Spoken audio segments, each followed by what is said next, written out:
देखो, कंक्रीट की strength check करना बहुत जरूरी है, नहीं तो पता नहीं चलेगा कि स्ट्रक्चर सही से बना है कि नहीं बना। जो कंक्रीट आपका कॉन्ट्रैक्टर या क्लाइंट यूज कर रहा है वो सही है कि नहीं। तो क्यूब टेस्ट, कंक्रीट टेस्ट का आज सब कुछ बताने वाला हूं कंप्लीट। अगर ये वीडियो देख ली तो क्यूब टेस्ट के जो भी इंटरव्यू क्वेश्चन कैसे करना है प्रैक्टिकली कोई नहीं बताएगा, फ्री में सिविल साइट विजिट चैनल ही आपको बताएगा। तो हम प्रोसीजर भी करेंगे कि अगर बाई चांस फेल हो जाता है तो क्या करना है।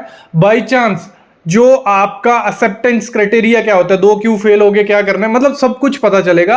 तो टीएम हमारा आ गया, ट्रांजिट मिक्सचर आ गया, कंक्रीट आ गया, उसका सैंपल लेना पड़ेगा। तो कितने सैंपल आपको लेने होते हैं कंक्रीट के, सबसे पहले वो जानना है। वो जान लिए फिर हम उसका प्रोसीजर करेंगे। तो शुरू करते हैं आज का वीडियो, लेकिन उससे पहले प्लीज चैनल को सब्सक्राइब कर लो और बेल आइकन दबा लो। तो ये अगर पहले मैं बता लेता हूं, अगर 0 से 5 एम क्यूब की आपकी क्वांटिटी है कंक्रीट के, तो एक सैंपल आपको भरना है क्यूब का। मतलब एक सैंपल में 6 नग आ गए हमारे, ठीक है। 3 हमारे 7 दिन में आपको टेस्ट करना है और 3 28 दिन के लिए। अगर आपको करता है, आपका होता है कि 3 दिन में भी आपको टेस्ट करना है, तो आपको एक सैंपल में 9 बनाने, 9 क्यूब आपको फिल करने हैं। नेक्स्ट है 6 से 15 एम क्यूब क्वांटिटी होगी तो 2 नंबर ऑफ सैंपल, तो 2 इंटू 6 कर देना है आपको, 12 क्यूब आपको भरने हैं। अगर आपका हमारा आता है 16 से 30 तो हमारा 3 इंटू 6 कर लेना है, इतने आपको क्यूब भरने हैं। अगर 31 से 50 एम क्यूब की हमारी क्वांटिटी होती है, 4 इंटू 6 कर लेना है, इतने आपको सैंपल भरने हैं। अगर मोर देन 50 हो जाता है तो क्या करना है, 4 भरने ही भरने हैं। 4 इंटू 6 24 प्लस हर 50 एम क्यूब पे आपको एक ऐड करते जाना, मतलब 6 बढ़ते जाने। और ये चीज आपको ध्यान देनी है जब भी आप मतलब क्यूब भरो। देखो, अभी हमें समझना है प्रोसीजर। मेन चीज वही है कि आपको फिल कैसे करना है। देखो, कंक्रीट हमारा आ गया। जब कंक्रीट आता है, जो भी टीएम हो, जहां जो कंक्रीट यूज करने वाले हो, उसका सैंपल ले लो, ठीक है। जब सैंपल ले लिया, हमें पता चल गया कि आज हमारा 5 एम क्यूब होने वाला है कंक्रीट या 10 एम क्यूब, तो हमें सैंपल कितने लेने हैं वो हमें आइडिया लग गया। अभी आगे प्रोसेस करते हैं। सामने आप देख रहे हो 150 mm बाई 150 mm का, या 15 सेंटीमीटर बाई 15 सेंटीमीटर का बोल सकते हो, क्यूब यूज किया गया है। तो ऐसे नॉर्मली हम 150 बाई 150 का ही यूज करते हैं, लेकिन 100 mm का भी यूज कर सकते हो, आईएस कोड कहता है। लेकिन अगर 20 mm से आपका एग्रीगेट छोटा है, तभी। अगर बड़ा है तो आपको 150 बाई 150 का ही यूज करना पड़ेगा। तो मैं पहले प्रोसीजर, आप क्या, मैं बीच बीच में आपको बताता भी जाऊंगा। सामने प्रोसीजर चल रहा है, पहले मैं थोड़ा बता देता हूं, उसके बाद मैं इसका जो बेसिक है वो बताता जाऊंगा। जो क्यूब रहेगा आपको जो फिल करना है, मतलब कंक्रीट के टेस्टिंग के लिए, क्यूब को 3 लेयर में आपको फिल करना है। 150 का है आपका, तो आपको 50 mm की लेयर करनी है और 35 स्ट्रोक उसको करना है। सामने आप देख रहे हो टैपिंग कर रहे हैं। और जो स्ट्रोक करने के लिए आपको जो यूज करनी है रॉड, वो 16 mm की रॉड होनी चाहिए और 600 mm लॉन्ग रॉड होनी चाहिए। ये इंटरव्यू में भी पूछा जाता है। और अगर आप बाई चांस 100 mm का क्यूब यूज कर रहे हो, मतलब 100 वो भर रहे हो, उसमें आपको 25 स्ट्रोक करनी है हर लेयर में, ठीक है। ये चीज होती है। तो मतलब अभी सामने आप देख रहे हो हम 6 क्यूब भर रहे हैं, उसमें हमें 3 लेयर में भरना है और उसको 35 बार स्ट्रोक देनी है, ठीक है। जब भी मतलब क्यूब आपको कास्ट करना है, एक चीज ध्यान देनी है कि उसमें प्रॉपर वे से अंदर से ऑयल किया होना चाहिए कि कंक्रीट उसमें चिपके नहीं। दूसरा, उसको फिक्स बराबर होना चाहिए उसका नट बोल्ट, कि उसका प्लस माइनस 2 mm से छोटा बड़ा नहीं होना चाहिए। ये चीज़ आपको ध्यान देनी है। और जब आप कास्ट करो, उसके जॉइंट में से पानी लीकेज नहीं होना चाहिए। ये ध्यान देना होता है जब आपको उसको क्यूब को फिल करना है। ये हो गया हमारा मतलब फिलिंग के दौरान का। अभी क्या होता है, जब एक बार आपका कास्ट हो गया, ठीक है, उसके बाद उसको क्या करना है, उसको छोड़ देना है, मतलब टेम्परेचर में, कि उसको सेट होने के लिए 24 घंटे के लिए। 24 घंटे के बाद उसको जो मोल्ड होगा उसको खोलना है। उससे पहले आपको क्या कर देना है, उसको मार्किंग दे देनी है कि कहाँ का क्यूब है, क्या है। जैसे आप सामने देख रहे हो, प्रॉपर वे से उस पर लिखा होना चाहिए, क्योंकि आपको आइडिया लग सके कि कौन से स्ट्रक्चर का ये क्यूब है। इन फ्यूचर अगर बाई चांस ये फेल हुआ, मतलब कंप्रेसिव स्ट्रेंथ टेस्ट में फेल हुआ, तो आपको पता चल जाएगा कि ये पार्ट या ये स्ट्रक्चर मतलब वीक है, ये लोड अपना मतलब वेयर नहीं कर पाया और उसकी कंप्रेसिव स्ट्रेंथ तक वो नहीं पहुंच पाया है कंक्रीट कुछ वजह से। तो ये हो गया हमारा दूसरा पॉइंट। तीसरा पॉइंट क्या करना है, जब आप दूसरे दिन उसको खोलो, 24 घंटे बाद उसको खोलो, तो उसको क्यूरिंग में डालने से पहले आपको क्या करना है, उसको तब तक वेट हैजन क्लोथ होगा जो गीला करके एक मतलब बोरी ले लो, उसको ढक के रखना है, तब तक आप उसको पानी में नहीं डालो। ये चीज़ भी आपको ध्यान देनी है। अगर ये चीज़ें आप मतलब टेस्टिंग के दौरान ध्यान में नहीं रखोगे तो काफ़ी ज़्यादा इफेक्ट कर सकता है टेस्ट को, मतलब काफ़ी इफेक्ट पड़ सकता है इन चीज़ों का भी। मतलब टेम्परेचर भी आपको प्रॉपर 27 से 30 होना चाहिए जहाँ पे वो क्यूब रखे हैं सूखने के लिए, मतलब 24 घंटे के लिए। उसके बाद जब उसको पानी में नहीं डाला है, बाहर रखा है, तो ये चीज़ें भी ध्यान देनी है। और जब आप उसको देखो पानी में डालोगे क्यूरिंग के लिए, तो जो पानी का टेम्परेचर होना चाहिए 27 से 30 डिग्री तक टेम्परेचर होना चाहिए पानी का, ये चीज़ भी आपको ध्यान रखनी है।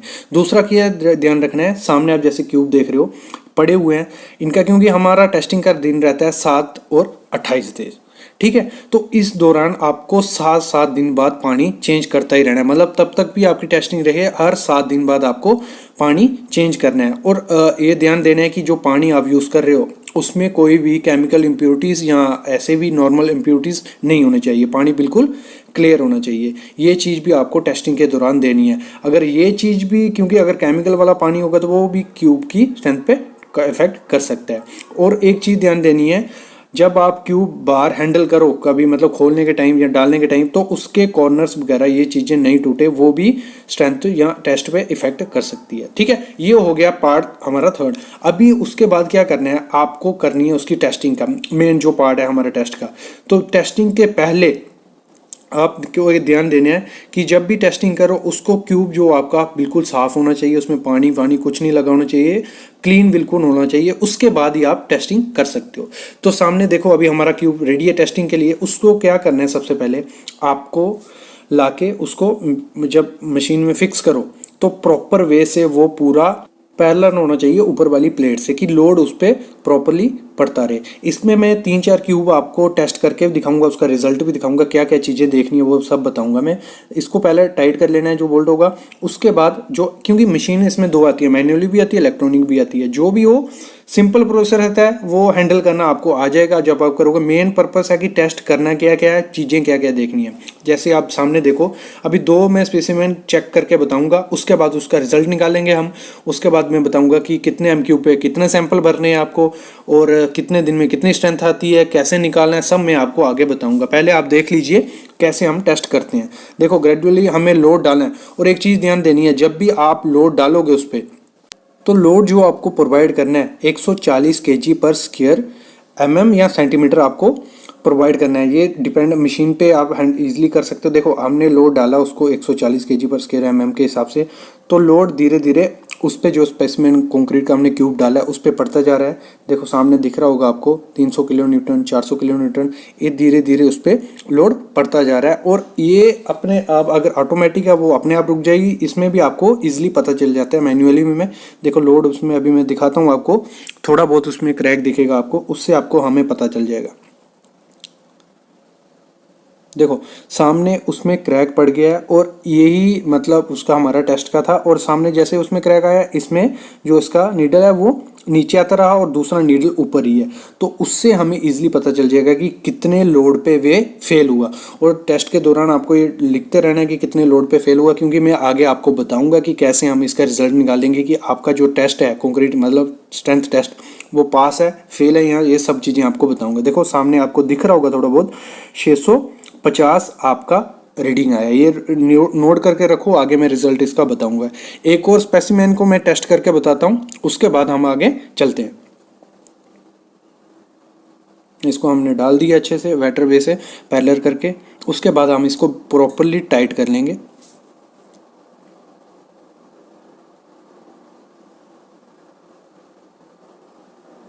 उसके बाद हमने उस पर लोड अप्लाई कर लिया।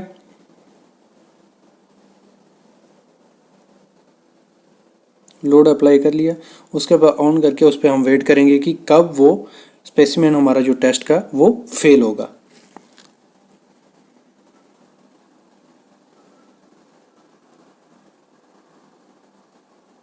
और यहाँ हम लोड उस पर नोट करते जाएंगे कि कितने लोड आ रहा है और कितने पे वो फेल होता है। वो हमारा आगे रिजल्ट के काम आएगा कि कैसे हम उसका रिजल्ट निकालेंगे।